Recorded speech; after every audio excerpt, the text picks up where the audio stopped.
Hello, everyone. I'm very happy today to welcome Professor Stone for our new episode of Philosophy Gets Personal. Professor Stone teaches at the University of Lancaster. She has written widely on feminist philosophy, history of philosophy, aesthetics, history of women philosophers, and other related topics. Currently, she's working on the 19th century women philosophers, especially in Britain. I'm very happy to have you, Alison. Thank you. I'm happy to be here. So let's start from here. I read in your bio and in some of your work that you are examining patriarchy, or better, you are questioning the stereotypes of patriarchy in the 19th century and today. How what lead you there? How did you get there? And do you think there's a big difference between what was happening before, the stereotypes that we have now? Where do you stand? Yeah, in terms of this questioning of stereotypes, it's really that I found that the Victorian period was quite different from the assumptions that I think we have. At least I think we have them partly because I think I used to hold these assumptions myself until I began looking into the period. And it was a friend of mine who was working on 19th century German women philosophers and mentioned it to me. And this is a few years ago.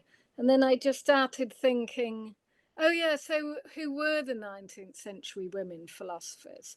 And it was just one of those things where I realized that I'd never asked this question, even though I'd studied the 19th century for a long time. And then I got kind of drawn into Britain, particularly, partly because, I had to narrow it down. And yeah, then what was remarkable to me was discovering all these women philosophers from Victorian Britain who, in many cases, they published a lot and they had a lot of authority at the time. They were well known, they were household names in some cases. There weren't the kind of barriers to them publishing at all that I would have imagined. Because I think, there's one writer who says that we have a bit of an image of this period. It's almost that women were kind of locked at home with nothing to do but read conduct manuals. And, as she says, it wasn't really like that. So yeah, it was just quite interesting to discover that. Of course, there was the ideology of sort of separate spheres and the angel in the house and so on. The ideology was quite different from the social reality. Can you talk a little bit about the angel in the house? Because there's that essay of Virginia Woolf that is just amazing. And I would love to share it with our audience a little. Yeah. Yeah. Well, so it's the angel in the house. It comes from this poem by a man called Coventry Patmore, idealizing his wife. I think the thing is, it's sort of just been taken to kind of reflect the reality of women's lives more than it was. And I mean, Virginia Woolf is obviously fantastic, but I've also come to think that there are ways, I think, that she portrays the period before her as having been worse for women than it was. So one scholar has pointed out that Virginia Woolf kind of makes out that there were hardly any women writers sort of between her and Charlotte Bronte, kind of during the 80 years between the two. And that there were lots. I think it's a bit if she makes things sort of seem really bad, it's like there's kind of more, I suppose, to criticize. It gives her criticisms of patriarchy more weight. Mm, But there are also people who've suggested that it kind of serves to make her out to be more of a pioneer and mm. sort of total original than she perhaps was. Why do you think that happened? I'm really happy to have this talk with you today because I'm completely ignorant, apparently, on the point. Why? How did that happen? That there were women, philosophers, uh, who had power, who had authority, and so on, and we don't remember them today, and we are complaining that they've never been. How did we get to this point of confusion? I mean, of course, it's not just with the 19th century. I mean, I think that for me, as for a lot of people, a really important article was Disappearing Ink by Eileen O'Neill, where, I mean, her core point is really simple, and is that there always were women philosophers. It's that they've been left out of the narratives and histories and from the canon, Mhm, even though they were there in historical reality. mhm, But I think the thing is, with feminist historians of women in philosophy, they've mainly looked at the early modern period and the 20th century. So it's a bit just because the 19th century has been missed out. But yeah, your broader question, how did it happen that some of these people were well known at the time and then they disappeared? Yeah. I mean, this is why Eileen O'Neill uses the metaphor of disappearing ink. I mean, mm, I think some of it is that for the 19th century figures, at the turn of the 20th century, was really when in Britain, when the academic profession was sort of taking its modern shape. I mean, there had been universities, or a few universities, for a long time, but they were sort of um, quite a different kind of thing. Um, and it was really at the beginning of the 20th century that you also got kind of the first specialist journals for all the disciplines, including philosophy, and specialist organizations like the Aristotelian Society. And everything became more professionalized and more expected that if you were going to be a philosopher, you would be an academic at a university, which I don't think that wasn't I particularly see. the case before. But Mhm, I think so then, these women in hindsight they didn't look like professional specialists. mhm. So I Yeah, think that's part of it. But that I makes mean, sense. yeah, it's bound to be a very, very complicated story. How was it for you?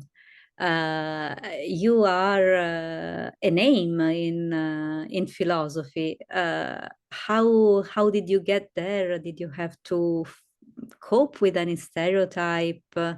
Did you juggle with your family? How was it for you? Getting into philosophy in the first place, that for me was quite easy.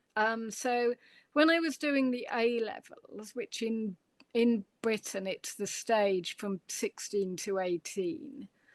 At that stage, one of the A levels I was doing was classical civilization, and so that meant I encountered Plato and Aristotle and Epicurus, Lucretius, and so there was that. And simultaneously, I remember in the library, just at random, picking out The Outsider by Camus. And for me, I mean, there's many problems obviously with that book, but for me, it was life changing, really. I'd never heard of him, you know, I just picked it out at random, and that sort of got me started reading lots of existentialism. So, and then I changed to, I had been going to do a German degree, but I changed to do philosophy.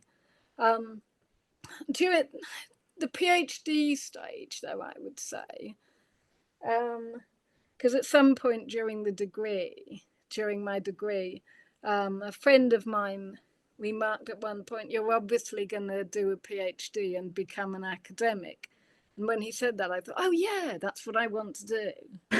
So that decision kind of took itself. While doing the PhD in feminist philosophy, it it certainly felt a bit of a struggle. So it was the 1990s, Mm. and feminist philosophy was still reputable, I would say, to lots of philosophers. Um, I discovered Gender Trouble by Judith Butler, which I found very hard at first. You know, I remember reading it about 4 times.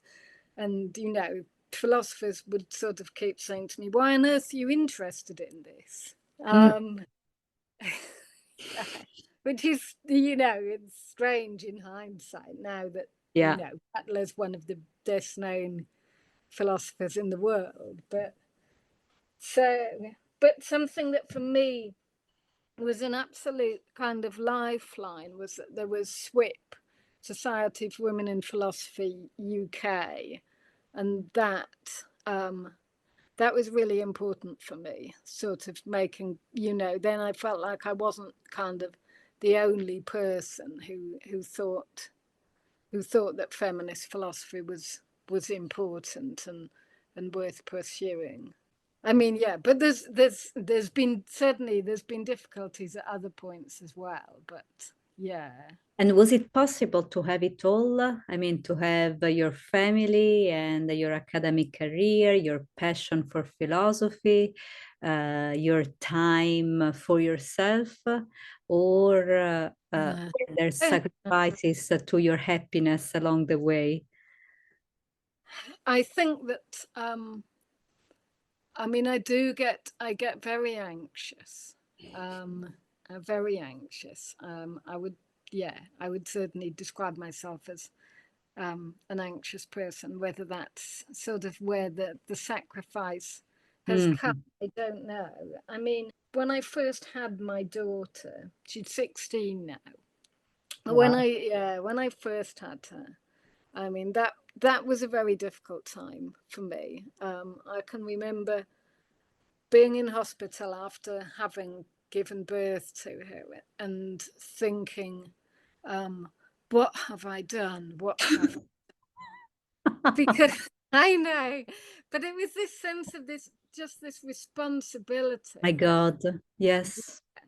just overwhelming, and feeling I could not possibly kind of, you know, just how was I going to keep her alive? Um, and unfortunately, what then made the whole first year really difficult was that she she would only breastfeed. She would never drink from a bottle at all. Mine as well. Yes, Yeah, I she know. couldn't. So we would try. She would Mm. sit there, sort of sucking away on a bottle, but you know, none of it would go into her. Oh, sweetie. Ay, ay, ay. That was Yeah, worrisome. Mm-hmm. but then the problem was that she she wasn't really putting on very much weight. We started to have to see a nutritionist and a pediatrician, and it was yeah, it was quite it was all quite worrying. So that was a very difficult time. I think one of the things about it that I felt quite frustrated by at the time was because we had planned that my partner was going to be the main child carer. He's Wow. male. But basically, because she would only breastfeed, um, you know, yeah, and and I sort of felt there was this kind of gap in kind of feminist discussions about this, because on the one hand, people were broadly in favor of breastfeeding, but on the other hand would tend to sort of say that the parental roles are socially constructed, and so yeah. But I mean, I realize you've got a very young child at the moment, so yeah. I can feel you completely. I spent this is his first year, and I spent basically the first 8 months breastfeeding. I mean, it's a full-time job and more, because that's what you do the whole day. And Exactly. in the meantime, you're expected to function as a human being. So, yeah, on you, it depends the life of your child, your life, which doubles the dependence of the life of your child, because if you can provide, if you're sick, then you cannot breastfeed, then your child will be sick as well. And I started reading lots of feminist philosophy in those moments, because I was sitting on that couch Yes. breastfeeding Yeah.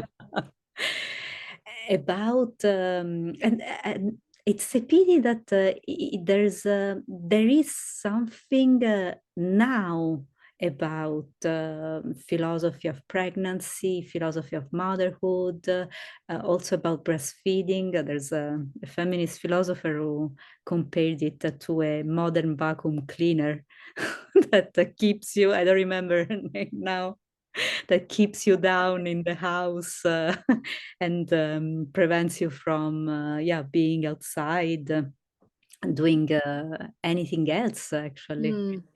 Uh, Mm. so I remember doing these readings while I was breastfeeding.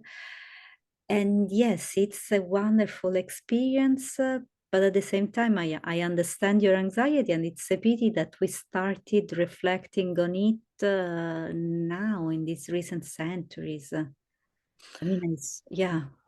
Yeah, absolutely. I mean, it was wonderful. It was wonderful. Um, of course, as well.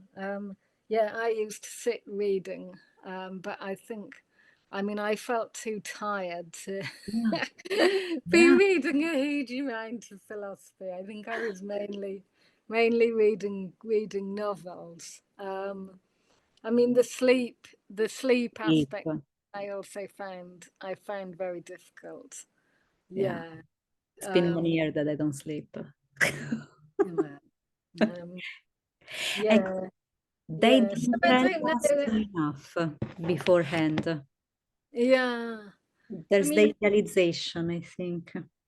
because it was another of these things, we had sort of planned out that my partner and I would kind of have shifts, but again, we hadn't factored in the fact that I she know. would be waking every couple of hours, needing, to feed, and it couldn't be that he was giving her some milk in a bottle. So Of course. yeah, but anyway, yeah, And weren't you afraid that one thing I felt strongly in these months is to lose myself? I mean, I love my job. mm, mm, I love writing, especially about philosophy. And and at some point, I started feeling very, very scared of not being there anymore. Uh, yeah. my boss was extremely nice, and he helped me in any way he could with the classes and so on. But yeah, I mean, you have a certain amount of time, and there are two life worlds that are taking shape there. Mm. And it's as if, there's less space because you have to help the creation of this new universe, and Yeah, absolutely. a I part of mean, you has to be. yeah, there's Yeah. this phrase that the sociologist Anne Oakley uses when she says that she felt delivered of her identity at the same time as she Mhm, was delivered of her baby, and mhm. definitely felt something of that. And I think it sort of made me aware that even though on a philosophical level I'd been quite, skeptical of the idea of the sort of autonomous individual agent, but in a way, still, until I had my daughter, I had kind of been feeling that I was an autonomous individual agent. Mhm. And suddenly I wasn't. Yeah. I mean, I think it brought me into a bit of a crisis in my relationship to feminism as well. I mean, I Yeah. think it's different. As you say, there's so much more written about philosophy of motherhood and pregnancy and birth now. Um, at the time, it made me aware of how much in feminism had been critical of motherhood Mhm. as an institution.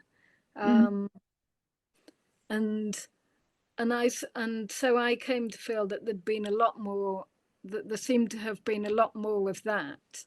I mean, that distinction Adrian Rich makes between motherhood as experience and institution, and I felt that there hadn't been nearly as much thought about motherhood as experience. I mean, I do think that Yeah. has changed. Yeah, perhaps as a generation of feminists has grown older and had babies. Mm, yeah, we need that. I think. Yeah, we need to see how it develops because I don't know. I still have the hope, and that's what I teach to my students that we can have it all, and we shouldn't even call it all because it's just life. I mean, Mm. we can pursue our passion and find a job that fits it and still love our partners without having antagonistic attitudes and have a family we love. But my students don't believe me. Do they know? It all feels a lot more feasible for me now that my daughter is is a lot older. Um, but I definitely, as well, when she was younger, as well, I think for a while I felt quite distanced from academic philosophy, um, just because feminist philosophy aside, um, there just didn't seem to be much room in it really for any interest very much in motherhood or parenthood or I mean obviously there is sort of within applied ethics but somehow I don't know I it didn't seem to really speak to me. So I felt quite estranged, I think, for a while from academic philosophy because it just seemed that aside from parts of feminist philosophy, there was Mhm. just so little. Um, I mean, I know that there is quite a lot about kind of reproduction and parenthood in a way within applied ethics, Mhm. but it didn't sort of really speak to me. I suppose I wanted something that was more kind of phenomenological and just sort of exploring the experience rather than being normative. I totally agree.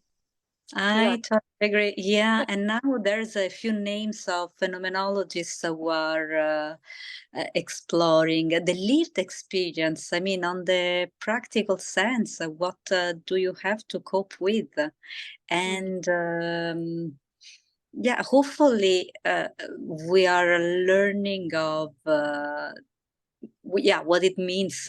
But even practically breastfeeding, because it's always presented with this idealized image of yeah the angel mother and everything is fine, Mm. everything is easy, and Mm. Mm. it's really not. I mean, Yeah. we Yes. we need experience and also some philosophical reflection of yeah what these two people are in the moment of the Mm. encounter, because Mm. the mother is this new identity, the child is this new being who comes from Mm, who knows mm, where, and in the meantime, all the old life is still there, unchanged, and keeps going. mm. How do you think? I mean, the philosophy and all that you did in your career help you to reach a certain state of happiness, if it did, if the two of them were combined. I mean, I was thinking about that. I mean, I I must say, I really don't know how much Mm-hmm. philosophy helps Mm. with happiness. I remember, so there was a point actually. It was when my daughter was quite young. I I mean, I think that I was depressed. Certainly, I was seeing a therapist, and she got me to do a diary of Mm. when in the day I was happiest, and Ah, we found that that basically the best time of the day for me was when I was running, ah, um, which I think it's partly because of the running. It's partly because I listen to music when I'm running, and also mhm. that I can sort of within 5 minutes of running, I can be out in the countryside. That said, I am really happy when doing philosophy, for the most part. When I'm learning about something and then figuring out what I think about it and want to say and writing. Um, I do. I mean, Mm. they do give me a great deal of happiness, but I suppose that's more the happiness in doing philosophy rather than how philosophy might help you to be happy, I um, understand. generally. Yeah. Yeah. I mean, but one thing I think is that for me, it's been important that I do try to write on things that are making me happy. Because I was talking to one of my colleagues the other night, and he had begun a project looking at kind of international food systems and, Mm. multinational corporations with food. And he Ah. just came to find it so depressing. Uh, Oh, see. Oh no. yeah. Why? Uh, I think because he felt that. Um, in many ways, these corporations are kind of giving us bad food, and yet there Mm-hmm. isn't really anything that Mm-hmm. anyone can do about it because they're so Mm-hmm. powerful. And Mm-hmm. he started to feel so miserable that he Mm-hmm. said he decided to write on something else. Um, and I would say that I'm kind of similar, except in the sense that. Um, More on the positive side of it, that I do kind of try to write about things that are making me happy. And if Mm-hmm. if I even think that there's a topic that might make me miserable, I'll just stay Ah, away from it. that's a good suggestion. I wonder if the themes I pick up, they are always uh, quite depressing, and Right, yeah, I right, wonder maybe I should change at some point, but I never did. right. Maybe I should start following the advice here. Mm-mm-mm-mm. I mean, so I don't know if either of these are at all philosophically informed, but in a way also, I do very much. I kind of go by what I seem to be feeling. Mm-hmm. So if I just find that I seem to be spontaneously being drawn to think about a certain thing or be reading about it, I tend to just kind of follow it. And if there's Mm-hmm. something that I'd set out to work on and I'm not feeling it, I just No, abandon. that makes complete sense. For me, now that we're talking, I think philosophy became a kind of a sword to fight injustice. That's why the themes I pick up, they are always a little bit bringing me down.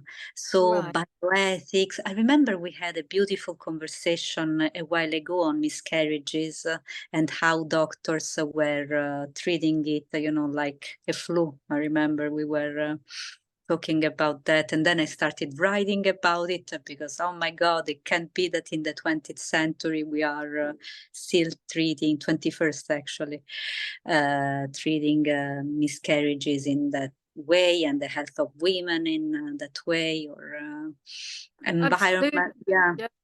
Well, I've had two miscarriages, and I'm sorry. Yeah. yeah. But one of the doctors, he wasn't willing to give me any time off work. He said, "Well, you need maybe 3 days to get over it." Unbelievable. Yeah, no, fair enough. Because of course, if you want to fight injustices, you have to talk about the injustices and think about them. So, Mm-mm. um, yeah, absolutely. I see that. I mean, But I it think, can't be always that. yeah, Otherwise, it starts being tiring and takes something away from you. So, an approach of checking what makes you feel good might be healthier, actually. well, yeah. I mean, but yeah, I suppose you don't want to end up, kind of ignoring injustices and No, not of doing course. anything about them, and then they won't get changed. So yeah, I mean, I guess that is the case for why it's also good to not just focus on the happy things.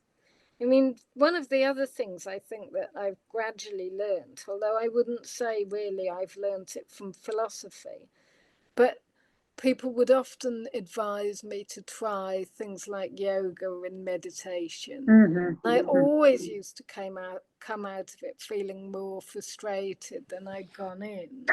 And I think at a certain point I realized the thing is I have to be active. I'm just Mm. quite I have to be doing stuff all the time. So I think, for me running um, Hmm. kind of is my meditation. Oh, But yeah.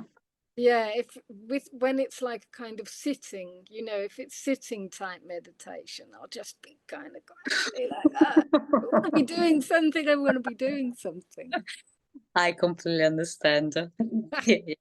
And, Aristotle told us that psyche is movement. So we want to keep our soul happy by, yeah, give the soul a space to move and remind ourselves that we are alive. I mean, yeah, Mm, we mm, can't mm. just sit on our chair. Yeah, I completely understand the need to move. yeah. I mean, I guess that it's funny because I was saying how that first when I was a student, first reading ancient philosophy, where at least, I mean, there is a lot more of an idea of philosophy as, you know, a kind of as helping you to be happy in some Hmm. sense, in some sense of happiness. Um, and then it does seem to me that for a lot of the 20th century, there was quite a lot of philosophy. Maybe it was particularly so in Britain, where I don't know if you agree, but I think people would just so frown on that idea, you know, that philosophy shouldn't say anything about actual life at Hmm. all. Hmm. Um, Yeah. yeah, I And think we've got over that though. oh God, yeah, me too. I remember when I was younger, I was very much attracted toward that kind of philosophy. And now I'm allergic. I mean, so much so that I'm creating this podcast in which life and Mm, philosophy had to come together. I think that yeah, philosophy, for me at least, philosophy is a reflection on life. And when I read about philosophy, I need to be able to relate it to something at least human, not necessarily my life, but human in general. Otherwise, I mm, don't feel the grip. Yeah, I agree. But I remember one of my tutors, a man, nonetheless, who I very much admire, who I think is a terrific philosopher, but him sort of saying someone had asked him about the meaning of life, and he was like, philosophy, it can't deal with those sorts of things at all. That's completely not Oh, what wow. not what good philosophy does. Oh, So God. Well, and speaking of meaning of life, that's generally the last question I ask to my guest. I mean, if you have to say what the meaning of life is, if there is any meaning for you, what would that be? What do you think is the meaning of life or your life? there's a philosopher at the moment, one of these 19th Hmm. century women philosophers. This is a slightly indirect answer, but one of these Yeah, 19th one.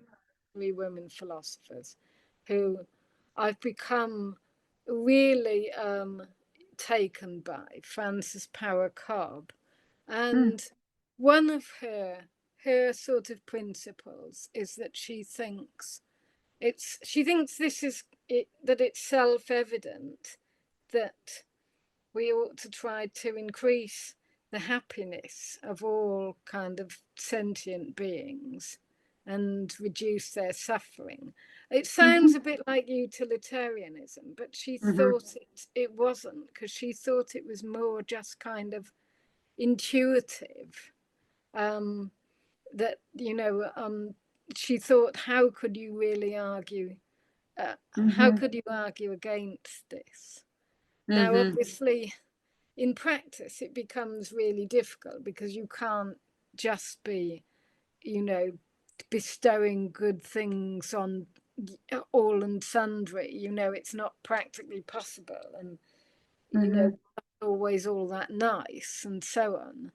But I mhm, think kind of just some sort of idea like that, to mhm. me, is not that's not too bad as an attempt at a meaning of life. That's beautiful.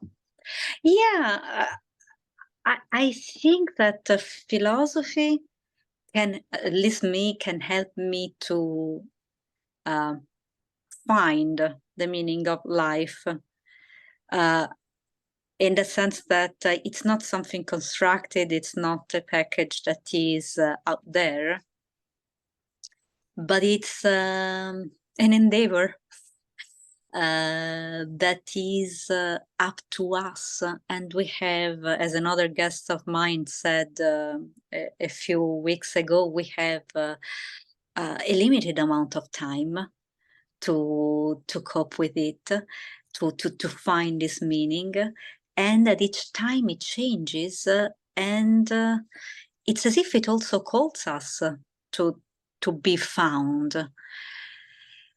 And so personally, I experience it as this ongoing chase. And when you finally grab it, ah, the world is at peace. You feel in harmony with everything, and so on. And then something new happens to your life. Some experience catches your attention, and you have to grab again, to find again this meaning. And so far for me, philosophy, meaning, the ability to reflect on my own experience, has been a way to find meaning, helped me tremendously with making sense of things. Mm-hmm. That's really interesting. So I suppose your view, in a way, it kind of starts off quite existentialist, but I Yeah, suppose the difference is, like, to relate it back as well to someone like Camus, he would say that we search and search for this meaning and it's not there. Um, that yeah, whereas I guess you think, we can reach it, even though then things change and we'll have to kind of, you know, start piecing things together in a new way. Yeah, I give the phenomenological twist, of course, to Camus because, of course, Camus starts from an existentialist point of view. So we are here, our life is finite, and Mm, this is mm. what it is.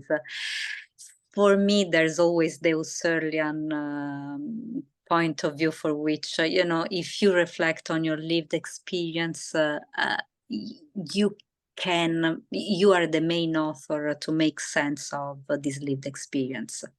And there's this ongoing chase, I would say. I don't know. I would disagree with your professor saying that philosophy cannot work on meaning, shouldn't care about meaning.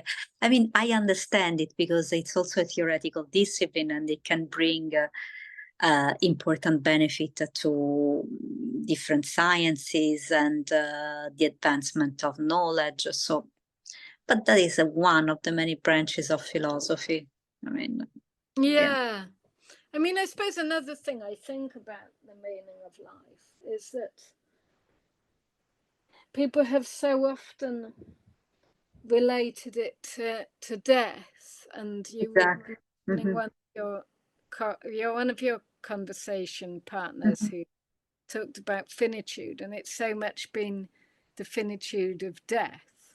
And I Hmm. do very much think that we're all so born, and that there hasn't been nearly as much philosophical reflection on Hmm. that. That's so And true. yeah, that we're finite in that way too. That And was one so, topic of your studying on being born. You mm, worked on that, right? yeah, yeah. Hmm. Uh, it seems to me that our finitude kind of becomes a bit different, sort of once we think about birth and death. But I mean, the funny thing is that when I'd written about being born, it was sort of no sooner had this book come out than we had the pandemic. And, Aha, yeah, that's death, it was like, death was suddenly, at the forefront of everybody's minds. true. And Hmm. that did make me think, well, okay, so there's been a lot more attention to death than birth, and I wanted to kind of bend the stick back the other way. But I mean, death is important too. So, yeah. Yeah, but there's a mystery in becoming to life, and it's an interesting mystery also to observe, phenomenologically speaking. I mean, to see how our new soul starts forming. Who knows if they need meaning? Actually, speaking of which, because it's an ongoing exploration, it's an ongoing learning process. It's Mm. the taumazein of Plato, being amazed. Yeah. I mean, it is absolutely remarkable when a new person, if person is the right word, but a new being, a new individual, that Yeah, they've come into the world. And I think that was some of what I just found so terrifying when my daughter was born, just the kind of magnitude of this event. yeah, Uh, and it seems so radical in relation to the things that you've done kind of leading up to it, and sort of knowing that the result would be that this new being will enter the world. And yet there still seems a way that um, all of those preconditions, they just seem to sort of fall short of this yeah. kind of absolute arrival. It's another universe all of a sudden. Mm, mm, mm. Well, thank you, Alison. It was time flew by, and it was a wonderful pleasure to have you here and to discuss, to have this stroll into ideas and life, into this connection of life and ideas. It was really, really a great pleasure for me. Oh, thank you. Thank you. I've enjoyed it too. Yeah. I mean, I'm sure philosophy can be helpful to us, in finding happiness. Um, it probably has for me in ways that I'm not necessarily even aware of. Who knows? Yeah, I think it's not something permanent. I mean, it might help in a moment and then it might drag you Mm, down mm, again in the mm. next moment.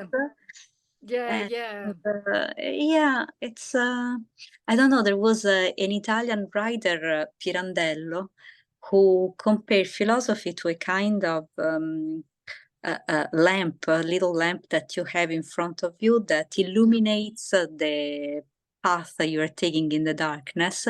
You know, just the tiny Mm, bit you have to move 5 feet forward, and then it's dark again, and another 5 feet. yeah, On. I don't know. I like that comparison. I found it fit for some reason. Yeah. It's a nice image. Yeah, yeah. Mm-mm. Well, anyway, thank you for Thank you inviting me to do so this. much for this wonderful conversation, and thanks for understanding all the Oh, problems with connection yeah. and No, lateness and so no on. problem. It was a great pleasure to see you and to chat You again. too. You too. Till Have a next time. good evening. Bye.